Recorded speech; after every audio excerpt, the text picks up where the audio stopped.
জানিয়ে দিব এই মুহূর্তে আমাদের হাতে এসেছে গুরুত্বপূর্ণ আপডেট সংবাদের শিরোনাম। শুরুতেই থাকছে মাথার উপর B2 বোমারু বিমান উড়িয়ে পুতিনকে কি শক্তি দেখাতে চাইলেন ডোনাল্ড ট্রাম্প। এবারে থাকছে সিলেটে পাথর লুটের ঘটনায় মামলা, অজ্ঞাত আসামি 2000। আরও জানাবো সরকার না চাইলে ইসির পক্ষে সুষ্ঠু নির্বাচন সম্ভব নয় বলছে বদিউল আলম। এদিকে আইসিসিতে 2 ইসরায়েলি মন্ত্রীর বিরুদ্ধে গ্রেপ্তারি পরোয়ানা প্রস্তুত। আরও জানাবো যারা নির্বাচন বিলম্ব করতে চায় তারা গণতন্ত্রের শক্তি নয় বলছে বিএনপি নেতা সালাউদ্দিন। সব শেষে জানিয়ে দিব সংস্কার, বিচার ও পিআর ছাড়া নির্বাচন মানবে না জনগণ বলছে গোলাম পরোয়ার। এতক্ষণ শুনছিলেন হাতে থাকা গুরুত্বপূর্ণ আপডেট সংবাদের শিরোনাম, এবারে বিস্তারিত। তবে তার আগে অনুরোধ রইল ভিডিওটিতে একটি লাইক এবং কমেন্ট করে জানিয়ে দিন ভিডিও সম্পর্কে আপনার মূল্যবান মতামত। আরও জানিয়ে দিন ভিডিওটি কোথা থেকে দেখছেন বা কোন জেলা থেকে দেখছেন। মাথার উপর B2 বোমারু বিমান উড়িয়ে পুতিনকে কি শক্তি দেখাতে চাইলেন ট্রাম্প। আলাস্কায় গতকাল শুক্রবার রুশ প্রেসিডেন্ট ভ্লাদিমির পুতিনের সঙ্গে ডোনাল্ড ট্রাম্পের বৈঠকের সময় নিজেদের সামরিক শক্তি দেখালো যুক্তরাষ্ট্র। পুতিন যখন ইউক্রেন যুদ্ধ নিয়ে প্রেসিডেন্ট ডোনাল্ড ট্রাম্পের সঙ্গে গুরুত্বপূর্ণ বৈঠকে বসতে উড়োজাহাজ থেকে অবতরণ করে লাল গালিচায় ট্রাম্পের সঙ্গে হেঁটে যাচ্ছিলেন, তখন আকাশে গর্জে ওঠে এক বিশাল B2 স্পিরিট স্টেলথ বোমারু বিমান। এটির সঙ্গে ছিল আরও কয়েকটি মার্কিন যুদ্ধজাহাজ। B2 যুদ্ধবিমান সহজেই শক্তিশালী আকাশ প্রতিরক্ষা ভেদ করে নির্ভুল নিশানায় হামলা চালাতে সক্ষম। গত জুনে ইরানের পারমাণবিক স্থাপনাগুলোতে মার্কিন বাহিনী এই যুদ্ধবিমান দিয়েই হামলা চালিয়েছিল।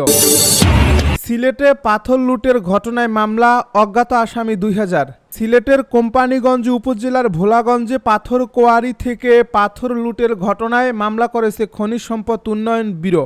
শুক্রবার বিএমডি মহাপরিচালক আনোয়ারুল হাবিব বাদী হয়ে কোম্পানীগঞ্জ থানায় এই মামলা করেন।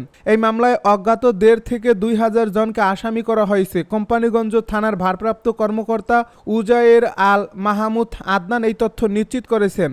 এই মামলার এজাহারে উল্লেখ করা হয়েছে অজ্ঞাতনামা কিছু দুষ্কৃতকারীর মাধ্যমে 2024 সালের 5 আগস্ট পরবর্তী সময় থেকে কোম্পানীগঞ্জ উপজেলার গেজেটভুক্ত পাথর কোয়ারি থেকে অবৈধ ও অনুমোদিতভাবে সম্প্রতি কোটি কোটি টাকার পাথর লুট করা হয়েছে মর্মে বিভিন্ন গণমাধ্যমে সংবাদ প্রকাশিত হয়েছে। তথ্য অনুযায়ী এই পাথর লুটপাটে অজ্ঞাত 1500 থেকে 2000 ব্যক্তি জড়িত বলে ধারণা করা হচ্ছে, যাদের পরিচয় শনাক্ত করা হয়নি। সরকারের গেজেটভুক্ত কোয়ারি থেকে লুট বা চুরি এ ধরনের কর্মকাণ্ড খনি ও খনিজ সম্পদ আইন 1992 এর ধারা এবং খনিজ ও খনিজ সম্পদ বিধিমালা 2012 এর বিধি 93 এর সুস্পষ্ট লঙ্ঘন।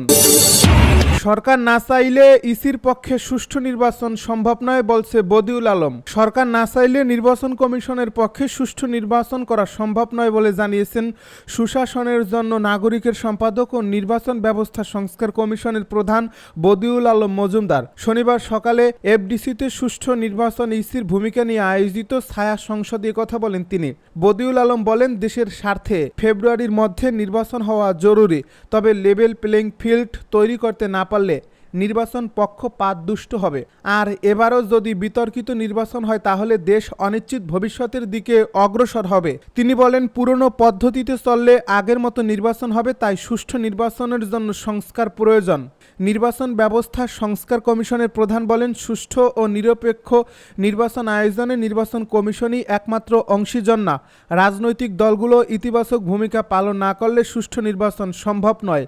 এছাড়া মাঠ প্রশাসন ও আইনশৃঙ্খলা রক্ষাকারী বাহিনী সঠিকভাবে দায়িত্ব পালন না করলে চাইলেও ইসির পক্ষে সুষ্ঠু নির্বাচন করা সম্ভব নয়।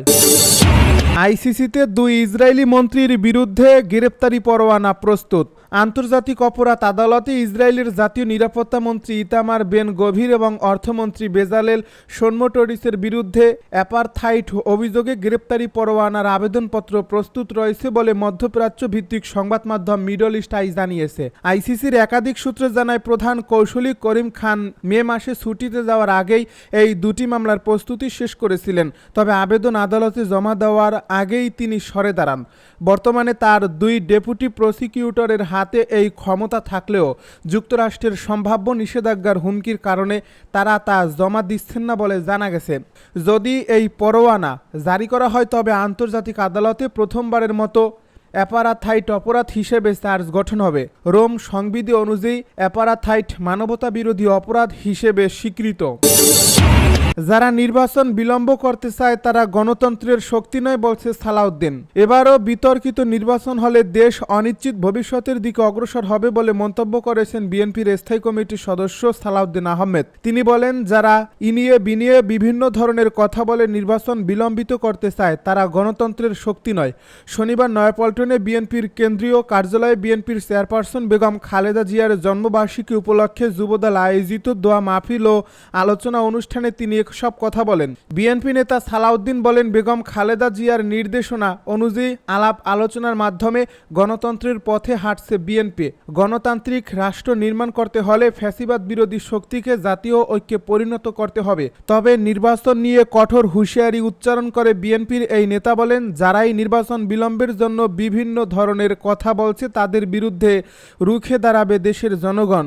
যারা ভিন্ন রকম যুক্তি তুলে গণতন্ত্রের যাত্রাকে বাধাগ্রস্ত করে তারা গণতন্ত্রের পক্ষের শক্তি নয়। যুবদলের সাধারণ সম্পাদক নুরুল ইসলাম নয়নের সঞ্চালনায় দোয়া মাহফিলে যুবদলের সাবেক সভাপতি সাইফুল আলম নীরব বক্তব্য রাখেন। সংস্কার, বিচার ও পিআর ছাড়া নির্বাচন মানবে না জনগণ, গোলাম পরোয়ারের মন্তব্য। বাংলাদেশ জামায়াতে ইসলামীর সেক্রেটারি জেনারেল ও সাবেক সংসদ সদস্য মিয়া গোলাম পরোয়ার বলেছেন, রাষ্ট্র কাঠামোর সংস্কার, হাজারো ছাত্র জনতার হত্যার বিচার এবং আনুপাতিক প্রতিনিধিত্ব পদ্ধতিতে নির্বাচন ছাড়া দেশের জনগণ আর কোনো নির্বাচন মেনে নেবে না। শুক্রবার বিকেলে খুলনার ফুলতলা উপজেলার দামোদর ইউনিয়নের 1 ও 2 নম্বর ওয়ার্ডে পৃথক ভোটার সমাবেশে প্রধান অতিথির বক্তব্যে তিনি সব কথা বলেন।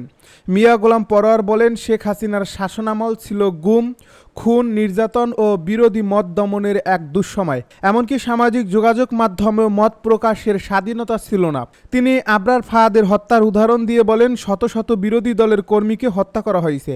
আমিও 7 বছরের বেশি সময় বিনা অপরাধে কারা ভোগ করেছি। 36 জুলাইয়ের ছাত্র জনতার অভ্যুত্থানকে দ্বিতীয় স্বাধীনতা আখ্যা দিয়ে তিনি বলেন, এই স্বাধীনতা অর্থবহ করতে হলে স্বৈরাচারী শাসন কাঠামোর পরিবর্তন জরুরি। তবে সতর্ক থাকতে হবে যেন এক ফ্যাসিবাদ থেকে মুক্ত হয়ে আরেক ফ্যাসিবাদের হাতে দেশ না পড়ে। তিনি আরও বলেন, 5 আগস্ট ছাত্র জনতার বিপ্লবের মাধ্যমে ফ্যাসিবাদ বিতাড়িত হলেও ষড়যন্ত্র থেমে নেই। বিমান দুর্ঘটনার দিনে দেশ শোক পালন করছিল, তখনই ছাত্র আন্দোলনের নামে হাসিনার লোকজন সচিবালয়ে বিশৃঙ্খলা তৈরির চেষ্টা করছে। এবারে পাতানো ফাঁদে পা দেবে না বিএনপি। কোনো ধরনের উস্কানি বা পাতানো ফাঁদে পা দেবে না বিএনপি।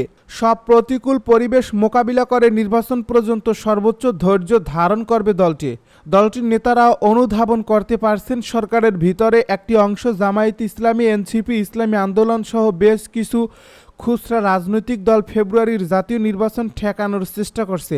ওইসব দলের মূল টার্গেট যে কোনো মূল্যে বিএনপিকে ঠেকানো। সে কারণে ডক্টর মুহাম্মদ ইউনূস ঘোষিত সময়ের মধ্যে জাতীয় নির্বাচন অনুষ্ঠানে সর্বোচ্চ সহযোগিতা করবে বিএনপি। সেই সঙ্গে জামায়াতকে কাউন্টার দেওয়ার জন্য হেফাজতে ইসলাম সহ অন্য ইসলামী দলগুলোর সঙ্গে নির্বাচনী মোর্চা গড়ে তুলবে বিএনপির নীতি নির্ধারক পর্যায়ের একাধিক নেতা। সূত্রে আরও জানা গেছে, দলের সকল পর্যায়ের নেতাকর্মীকে সতর্কও করা হয়েছে তারা যেন প্রতিপক্ষের কোনো প্রকার পাতানো ফাঁদে পা না দেয়। তিনি আরও বলেন, দলের ভাবমূর্তি নষ্ট হয় এমন কোনো কাজে কেউ যেন না জড়ান সে ব্যাপারেও কঠোর নির্দেশনা দেওয়া হয়েছে। এছাড়া নির্বাচনের আগে কোনো প্রকার বাহানা কিংবা অজুহাত সৃষ্টি করে জাতীয় নির্বাচন বানচাল করার চেষ্টা যাতে না হয় সেজন্য দলটির পক্ষ থেকে জুলাই ঘোষণার সব বিষয়ে সম্মতি দেওয়া হয়েছে। এখন বাকি আছে জুলাই সনদ। এটি নিয়ে জামায়াতে ইসলামী, এনসিপি হার্ডলাইনে রয়েছে।